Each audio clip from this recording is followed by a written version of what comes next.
If you love scrolling through furniture flips on TikTok and Instagram Reels, but think to yourself, there's no way I could ever do this, this video is for you because it actually is not that hard to flip a piece of furniture on your own. And I'm gonna give you the 5 simple steps to your first furniture makeover, and they're gonna start right now. I'm Christina Muscari from Pretty Distressed, and I have been painting furniture since 2013. But when I started out, I was just like you. I had no experience, didn't take a class, didn't take a course. I just wanted to make my home look beautiful on a budget. Painting furniture that you already have or that you can find on the cheap at the thrift store is a really affordable way to decorate your home, to make things look modern, and it's sustainable, and you're saving furniture from the landfill, which is always great. Once you've picked your piece of furniture that you want to work on, the first step in your furniture makeover is going to be cleaning. Cleaning is very boring, but it is the foundation of having a successful furniture makeover. If your piece is dusty or dirty, has grease, fingerprints on it, maybe some polish or residual cleaner on it, the paint is not going to adhere to that. So you want to make sure that you have a really clean surface before you're starting. Cleaning can be just as simple as getting a dish soap and some warm water and a sponge or a rag and just wiping down your dresser or table, whatever you're working on. I also like to use all-purpose cleaners sometimes. One of my favorites is Simple Green. I also like using TSP cleaner for pieces that are really, really dirty or old and might have some of that furniture polish on them. Those come in a powder form and you can mix them up in warm water. Any way you do it, any way you clean it, you're gonna need a sponge, you're gonna need a rag, and just wanna scrub and clean that really well. Another important step in cleaning your furniture is always rinsing it after you're done cleaning. You will see a lot of dirt and debris coming off of your furniture, and that soap, whatever you're using, is gonna leave a residue behind. So you always wanna get clean water and a clean rag and wipe all that back, because you want to have a fresh surface when you go to add your paint and your primer. Step number 2 is prep and prime. So when it comes to prepping that furniture for paint, you want to make sure that you are repairing any minor damages that it might have before you paint them, because the paint is only going to highlight the damage that you have existing on your furniture. So while you're cleaning it, just take inventory if you see any damage. Maybe a foot is cracked or a drawer is cracked. That's really easy to fix with just some wood glue and a clamp. For all those little nicks and dings and imperfections, you want to use an all-purpose wood filler to fill those up. They're really easy to use. There are tons on the market. I really like DAP plastic wood, and I like to use white or natural when I'm painting furniture. Anything that I reference during this video, I'll try to make a list down in the description box for you guys so you can reference that. Wood filler is really easy to use. You just need to read the back of your label to see the dry time on it. And once it is dry, after you fill all those holes and nicks and dings, you're just gonna use a medium to light grit sandpaper, anywhere from a 150 to a 220, to sand that out and buff it and make it smooth. Something I pretty much do every time with my furniture makeovers now is scuff sand the furniture. This is a process of not stripping back the existing finish. I think when you think of sanding, sometimes you can think of, oh, I need to see bare wood. That is not what scuff sanding is. With scuff sanding, you're gonna take a 220, which is a fine sandpaper, and just rub that over your entire surface. It's gonna make these little tiny scratch marks on it that aren't gonna be that noticeable to the eye. It will kick up a little bit of dust, and you just wanna wipe that back when you see that dust, and then you'll see those little tiny marks. And I like to call those teeth, or like grooves, that the paint is gonna be able to grab on and adhere to and help that stick a lot better. If you think of like a really smooth surface like glass and putting paint on top of that, sometimes that paint can just pull away because that surface is so smooth and slick. So scuff sanding is just gonna help with that adhesion of your paint. The last thing I wanna talk about in this step is priming. Now, priming is optional. Probably about half of my pieces I don't prime, but it is definitely an insurance piece. It can only help your paint adhere, and it's gonna protect you against a lot of things that can happen during a makeover. When you're working with wood and old stains and specific type of woods, you can get this effect called bleed through. And what that is the tannins down in the wood or some element of the stain, or even if the top coat is broken on the stain, can pull through the paint. And so once you put the paint on, it might look fine, but then you start seeing these pinkish or brownish stains and spots come through. And that's not, that's never a good thing. So priming is going to block most of those in if you use a stain block blocking primer. Now you have two options here. Things that I really like for stain blocking are BIN shellac. It is a shellac based primer. It's really thin, it's pretty stinky, and it is shellac based. So it will not clean up with soap and water. You have to use ammonia to clean it up. So I only use that one if I know that I have a piece that is really going to be a bleeder. And a good indication if you're going to have furniture that is going to bleed, when you're cleaning it, you will see the stain pulling up on the rags. If your rags are turning red or orange or pink, that's a good indicator that you have a bleeder. Other primers that I also like and I think have great stain blocking properties but are water-based are Dixie Belle Boss and Zinsser 123. And those both come in white and gray, which is a great option because when you're working with a darker color, like I like to work with a lot, like a black or a navy or say a dark green, you're gonna wanna use a gray primer underneath that. So you have to do less coats on top of that. When you use a white primer, you really wanna try to just use those with lighter colors like whites or grays or light blues. A lot of these primers have odor blocking in them as well. So if you have an older piece of furniture that might have a funky little bit of a smell to it, those primers are going to help block those odors as well. The last benefit of using a primer is that it helps with adhesion of your paint. The paints that I use will stick to previously finished wood, but again, it's just going to give you that much more insurance that it's going to stick because primers are really built to have great adhesion. In my very first makeovers that I did not use primer and most of them turned out fine. So if you want to take the gamble, I won't be mad at you and I won't tell you. All right, step 3, we are finally to paint. Did you see the steps that we had to take before we paint? I think that's the most common mistake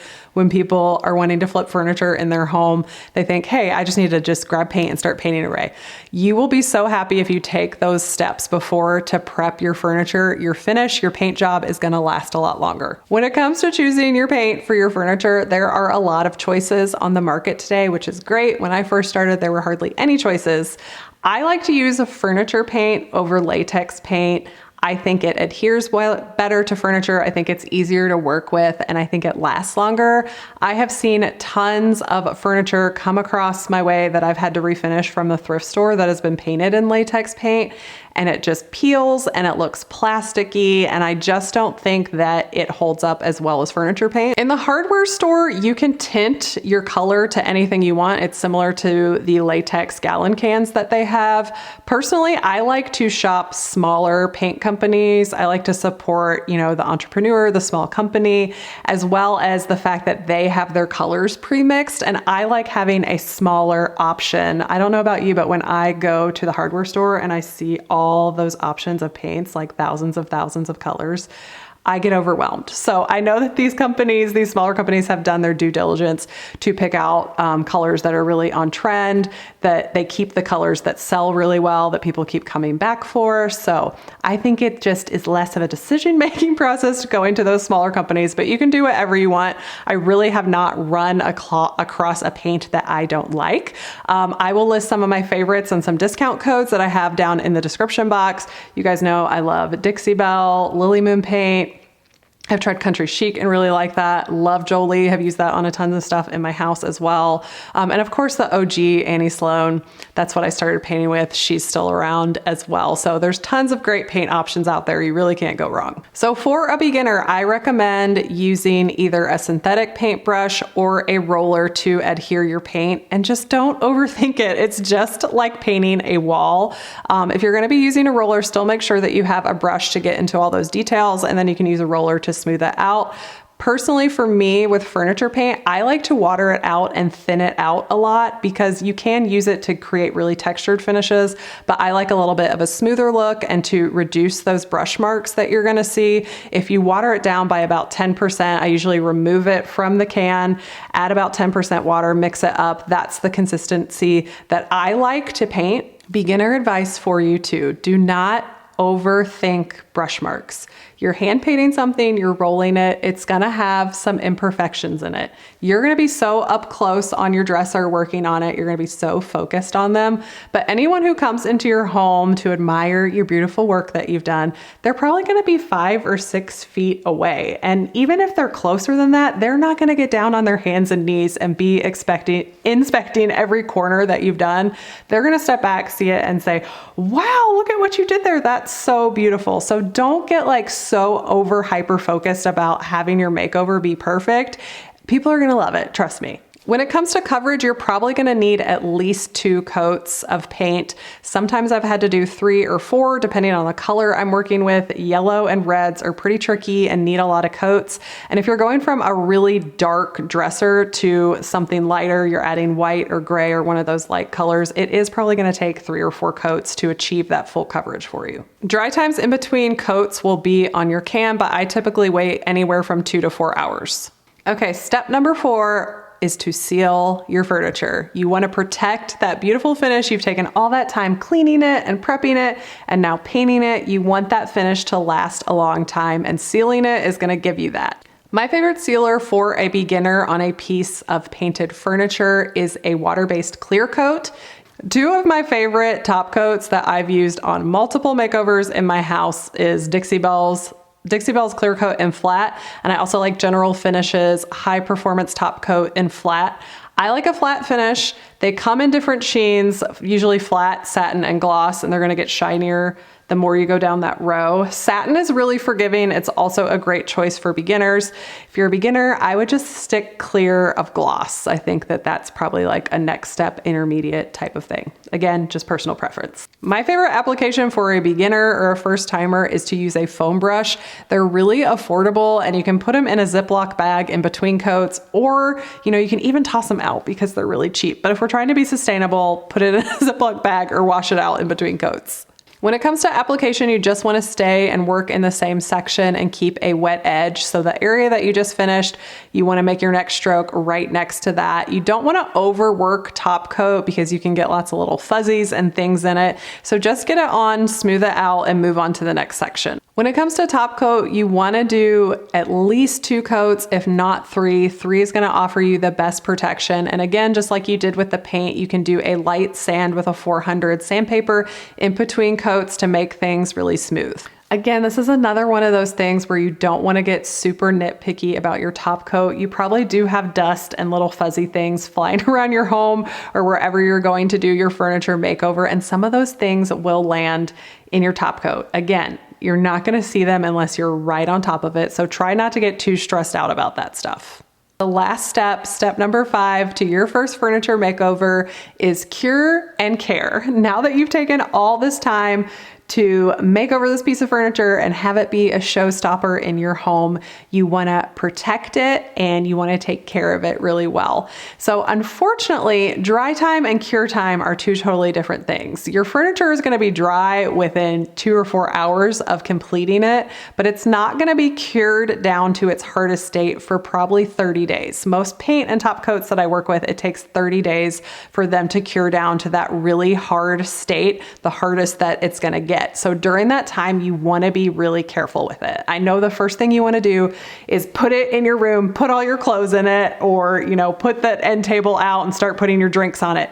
That is not a good idea. You need to give it 30 days to cure down. So if you don't think that you can be gentle with it inside your home, I would recommend putting it in a place where it's not going to be touched or cleaned or bumped into, if you can, as long as possible for those 30 days. When it comes to care of your furniture, you do want to be kind of gentle with it. This is a hand-painted piece of furniture. It's not a factory finish that's really hard, that's been shellacked and coated 20 times.